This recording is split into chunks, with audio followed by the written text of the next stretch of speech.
Hey kids, welcome to section 3.3 Measures of Position. Today we're going to learn how to identify the position of a data value in a data set using various measures of position such as percentiles, deciles, and quartiles. So we learned about the measures of center, which we talked about mean, median, mode, mid-range. We talked about the measures of spread or variation. That was range, standard deviation, and variance. Now we're going to talk about measures of position. So, in addition to measures of central tendency and measures of variation, there are measures of position or location. These measures include standard scores, percentiles, deciles, and quartiles. They are used to locate the relative position of a data value in the data set. So, suppose that a student scored a 90 on a music test and a 45 on an English exam. Well, direct comparison of raw scores is impossible since the exams might not be equivalent in the terms of the number of questions, value of each question, and so on. However, a comparison of a relative standard similar to both can be made. This comparison uses the mean and standard deviation and is called a standard score or Z score.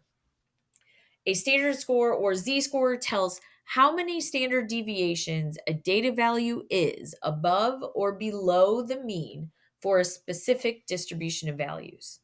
How many standard deviations a data value is or above or below the mean. Now, if your Z score is positive, then your score is above the mean. If the Z score is 0, then the score is the same as the mean. If the Z score is negative, then the score is below the mean. Now, how you find the Z score is this formula here. You take the value of the data, subtract the mean, and divide by standard deviation. If you're dealing with a sample, it's x minus x bar over s. If you're dealing with a population, it's x minus mu over sigma. But that Z score is how many standard deviations you are above the mean if it's positive or below the mean if it's negative. So let's take a look at an example. First, though, when all the data for a variable are transformed into Z scores, then the resulting distribution will always have a mean of 0 and a standard deviation of 1. So a z-score then is actually the number of standard deviations each value is from the mean. How far, which direction? So here's an example. A student scored a 65 on a calculus test that had a mean of 50 and a standard deviation of 10. She scored a 30 on a history test with a mean of 25 and a standard deviation of 5. Compare her relative positions on the two tests. Well, we have a calculus test and we have a history test. Now, I can't compare them right away because the calculus test had a mean of 50 and the history test had a mean of 25. So right away, like how many points were the tests out of? We don't know. It does also tell us that the standard deviation on the calculus test was 10 and the standard deviation on the history test was a 5. Now, in order to compare her relative positions, relative means z-scores, I'm going to find the z-score for each, which is x minus x bar divided by s. So the student scored a 65 on the calculus test that had a mean of 50 and a standard deviation of 10. This gives us 15 over 10, and z-scores are always 2 decimals. Always 2 decimals. So the z-score for the calculus test would be 1.50. On the history test, the student scored a 30 minus the mean is 25 over 5, which is the standard deviation. That gives me 5 over 5, which gives me 1.00. So in calculus, she scored 1.5 standard deviations above the mean. In history, she scored 1 standard deviation above the mean. So because the z-score for calculus is higher, she scored higher relative to the calculus test. So we can say that calculus had a higher z-score, which means higher score relative to the history test. So the only reason I can compare the calculus and history tests is by finding the z-scores. Then I can see which test I did better on relative to the other one. Okay, down here in the next example, I have two tests. Test A, I scored a 38 on. The mean was a 40, standard deviation was 5. On test B, I scored a 94 when the mean was 100 and the standard deviation was 10. Again, I don't know how many points this was out of. All I know is what I scored and what the mean was. So to find the z-score for each test and state which is higher, if I do test A, my z-score is going to be the value 38 minus the mean, which is 40, divided by the standard deviation, which is 5. That's negative 2/5. That's negative 0.40.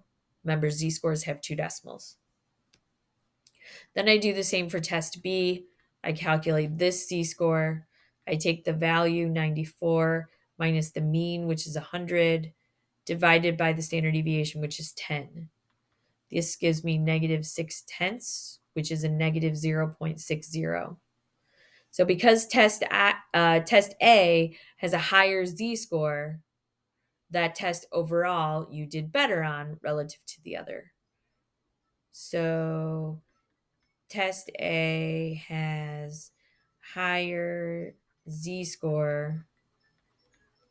I can't spell. Z-score, which means higher score relative to test B. Relative to test B. So I can only compare those two. Okay, now you can talk about z-scores in relation to things called percentiles. Percentiles are position measures used in educational and health-related fields to indicate the position of an individual in a group. So, for instance, when you take the SAT and they tell you that you scored in the 95th percentile, that means you did better than 95% of all the other students that took the test. If your parent brought you to the doctor when you were younger and they measured you and they said, oh, your child is in the 99th percentile for weight, that means you had a chubby baby. So percentiles are used in education and in health related fields in order to, let a child know how your child is doing compared to other children in terms of height or weight or assessments. Now, this table right here shows that you have 99 percentiles, and those 99 percentiles chop your data into 100 equal groups. So there's always one less of whatever you're looking at percentiles than the number of equal groups. In many situations, like we said, we can have percentile graphs for different measures like test scores, height, and weight. Percentiles are not the same as a percentage. So like I said, if you were in the 99th percentile on a test, that means you did better than 99% of the other people taking the test. But that's different than actually scoring a 99% on it. That means that you got 99 out of 100 questions correct. So let's see how we can use this to make a percentile graph. So here we have the frequency distribution for a systolic blood pressure reading of 200 randomly selected college students. And we're going to construct a percentile graph. Well, guess what, kids? A percentile graph is just like doing an ogive from chapter 2.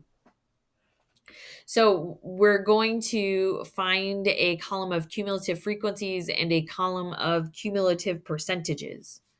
So cumulative frequencies, remember, always starts with the first one, but then you add the 24 to the 62 to get 86.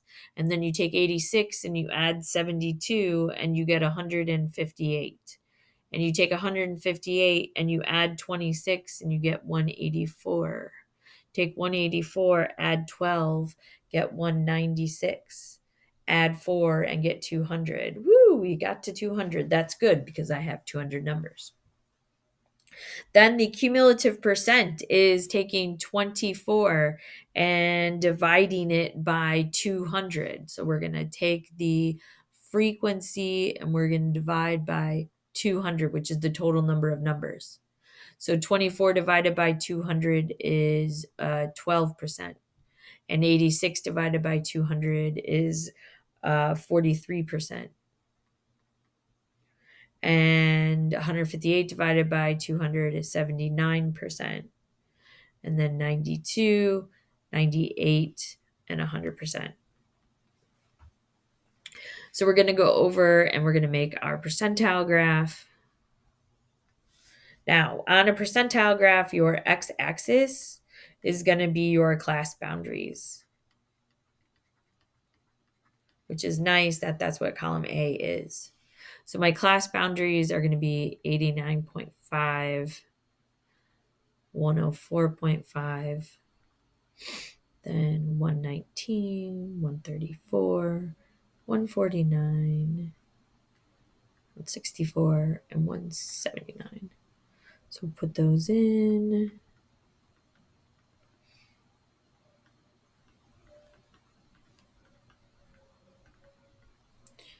$164 and $179. Okay, on our y-axis, we're going to put our cumulative percentages. So that last column. And kids, that's why this is just like an ogive. So 10, 20, 30, 40, 50, 60, 70, 80, 90, 100. 20, 40, 60, 80, 100. Along the bottom, we should label this as blood pressure. Along the vertical is our cumulative percentage.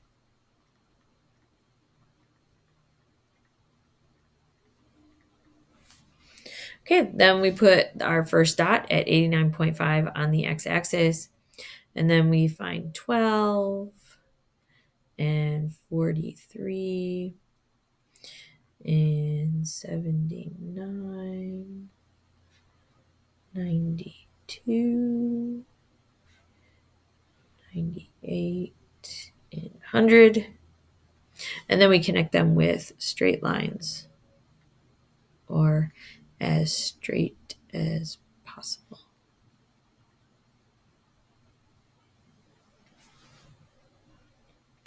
That's a percentile graph. So now I could say, hey, my blood pressure is at 150. So I could go up and be like, ooh, I'm in like the 90th percentile for blood pressure. Maybe I need to calm it down. Okay, well, we can actually calculate what percentile you're at instead of using a generic graph. And so another method that you can use to find the approximate percentile of a rank is to use this formula here. The percentile formula says, take the number of values that is below a given value, add 0.5, divide by the total number of values and times by 100. This will give you a 75th percentile or 47th percentile or 32nd or whatever. The bottom table here is going backwards. This is saying, hey, I want to know what number is the cutoff for the 40th percentile. So going backwards. We will look at both types of problems now. So a teacher gives a 20-point test to 10 students. The scores are shown here. Find the percentile rank of a score of 12. So first thing you should do is you should rewrite your data set in smallest to biggest. So we have 2, 3, 5, 6, 8, 10, 12, 15, 18, and 20. Okay, so to find the percentile rank of a score of 12, you're going to find how many numbers are lower than 12. So we're not counting 12. So 1, 2, 3, 4, 5, 6. There are 6 numbers lower than 12. The formula says add 0.5, then divide by the total number of numbers, which is 10, and times by 100. So we take how many numbers are less than 12, that's 6, add 0.5, divide by the total number of numbers, and then times by 100. If I do this, I get the 65th percentile. And that makes sense because in this list of numbers, the number 9 would be considered the median, which is 50th percentile. So we would expect 12 to be higher. Okay, if I want to find the percentile rank for a score of 6, I would count how many numbers are less than 6. So that'd be 1, 2, 3. Add 0.5, divide by the total number of numbers, which is 10, and multiply by 100. This is going to give me the 35th percentile. Again, 6 is lower than the middle, 50. And so it makes sense that the 35 is less than 50. Okay, let's go the other way. Let's find the value corresponding to the 25th percentile. So now I need to go the other way and say a score of this would be the 25th percentile. So what you're going to do is you're going to use, I don't know why they chose on the previous screen the formula C equals N times P over 100. So N is the number of numbers in the data set. So that would be 10. The P is the percentile rank that you're looking for. That would be 25. And divide by 100. This gives me 2.5. Now, there were 2 rules on the previous slide about what to do when you get that C value. So let's go review them. If my C value is not a whole number, round up to the next whole number. Starting at the lowest value, count over to the number of numbers that corresponds to the rounded up value. Okay, so my C number was 2.5, which is this part A. So I need to round up to the next whole number. So I'm going to round up 2.5 to 3. Round up. Then the directions say count over to the number that corresponds to the rounded up value. So I'm going to go to my list of numbers and I'm going to go spot 1, spot 2, spot 3. Ooh, there is the 3rd spot. So my value is 5. So the number 5 is my 25th percentile. Okay, let's find the value that corresponds to the 60th percentile. So C equals 10 times 60 divided by 100. This gives me 6. Well, the previous slide says if C is a whole number, that's what we're doing, use the value halfway between the Cth and C plus first values when counting up from the lowest value. So that means that I'm going to look for the 6th and the 7th numbers and find the value between them. 1, 2, 3, 4, 5, 6, and 7. So here is my 6th and 7th values. So I'm going to look between 6 and 7. And so I'm going to take the sixth value, which is 10, add the seventh value, which is 12, and divide by 2. That gives me 11. So my value is 11.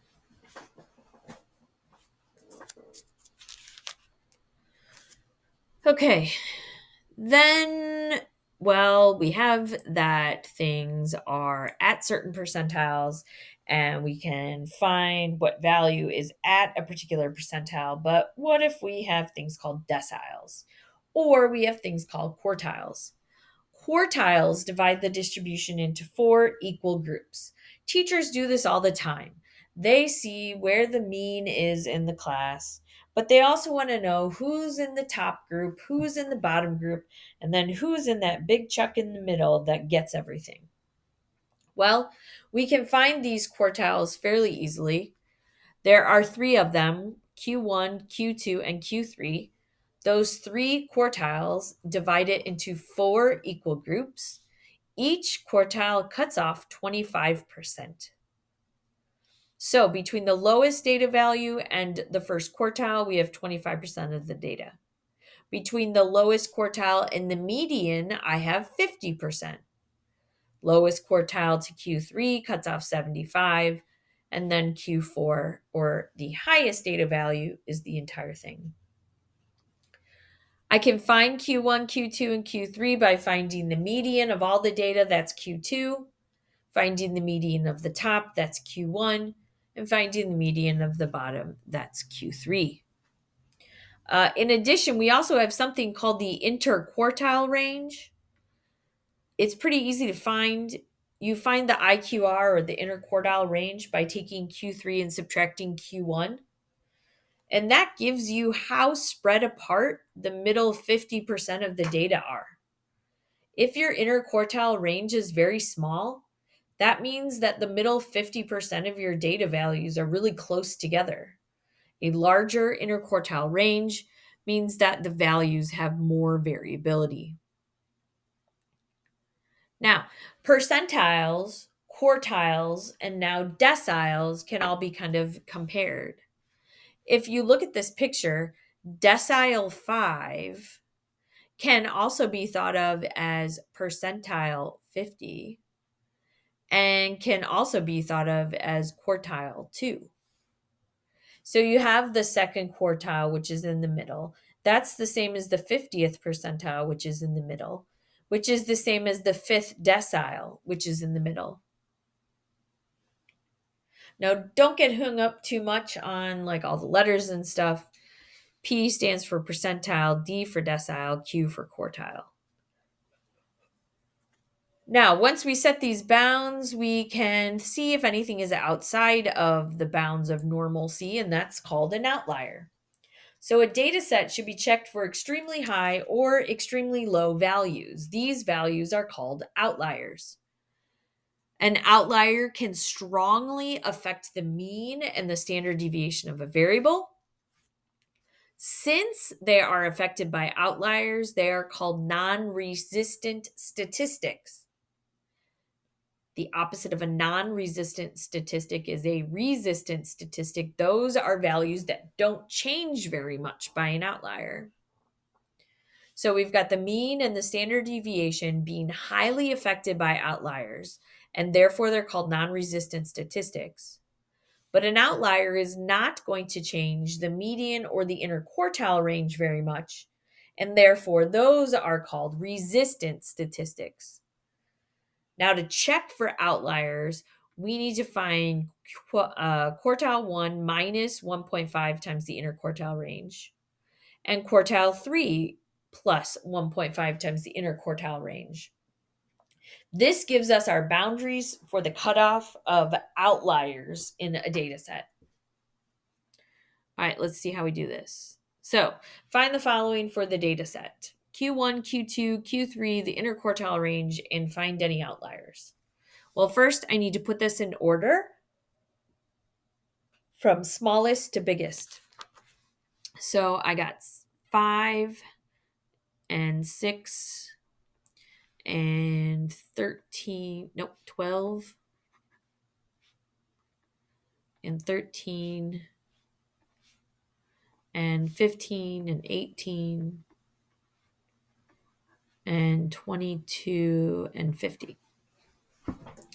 So it's easiest to find quartile 2 first. So that's going to be the one in the middle. So if we put our pen and our pencil, we can count the middle and say that it's in between the 13 and the 15. So quartile 2, we've got 4 numbers on the left, 4 numbers on the right. The quartile 2 is going to be to take the 13 and the 15 and find their average. So add them together and divide by 2 to get 14. Now, quartile 1 is going to be the median of the bottom half. There's 4 numbers. So quartile 1 is going to split it 2 on one side, 2 on the other. So quartile 1 is the average of 6 and 12. So add 6 and 12 to get 18, divide by 2 to get 9. Quartile 3 is the median on the top half. There are 4 numbers, so I want 2 on each side. That's our third quartile. That's the average of 18 and 22. I add them to get 40, and I divide to get 20. Now the interquartile range is Q3 minus Q1. Q3 is 20. Q1 is 9. So I subtract them and get 11. To check for any outliers, I need to do Q1 minus 1.5 IQR. I forgot to say that the IQR is Q3 minus Q1. And I also need to find Q3 plus 1.5 IQR. So let's do the top one. We take Q1, which is 9, subtract 1.5 times 11. So that's 9 minus 16.5, which is negative 7.5. If I do Q3, 20 plus 1.5 times 11, that's 20 plus 16.5, that's 36.5. So I want to see if there are any numbers in the list smaller than negative 7.5. The answer is no. And are there any numbers in the list bigger than 36.5? And the answer is yes. 50 is an outlier. It is outside of the range negative 7.5 to 36.5. So yes, 50 is an outlier.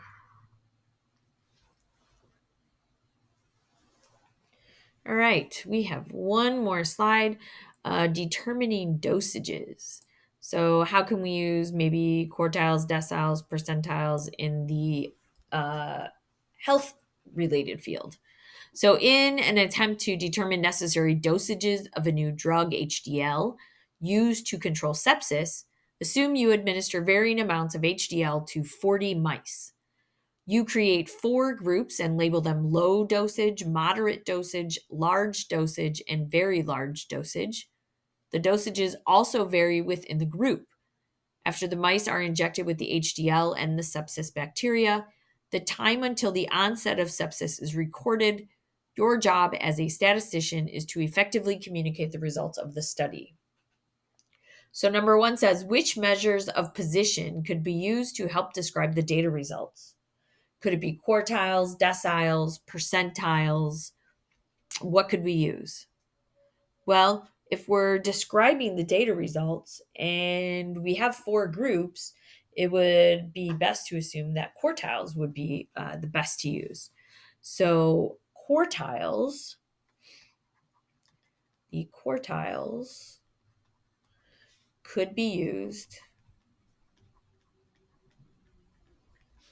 to describe the data results in 4 groups.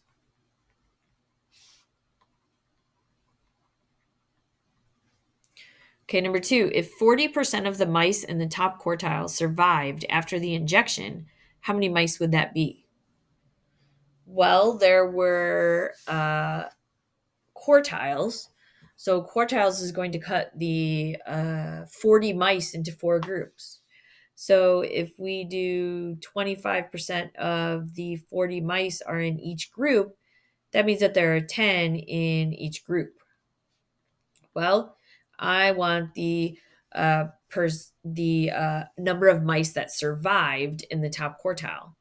Well, 40% of the 10 mice in the top quartile survived. That's 4 survived.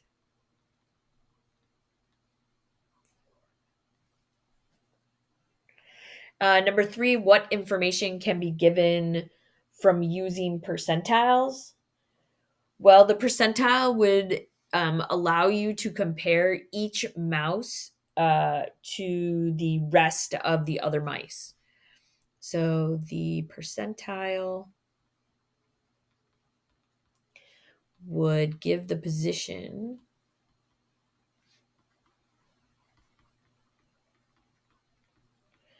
of a single mouse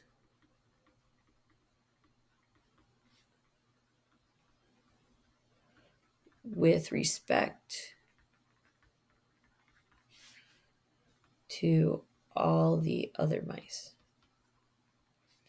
So you can see how one mouse did compared to all the other mice that were also being compared. What information can be given from using quartiles?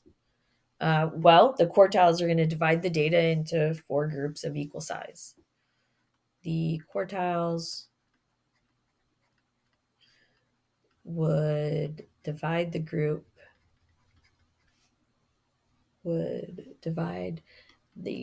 data into 4 groups of equal size. And then finally, what information can be given from using standard scores? Well, a standard score, remember, is another word for z-score. And so the z-score will give you, for one mouse, its position with respect to the mean. So the z-scores would give the position of a single mouse with respect to the mean time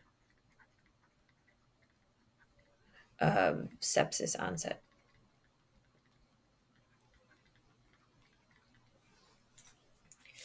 All right, kids, that's the end of section 3.3.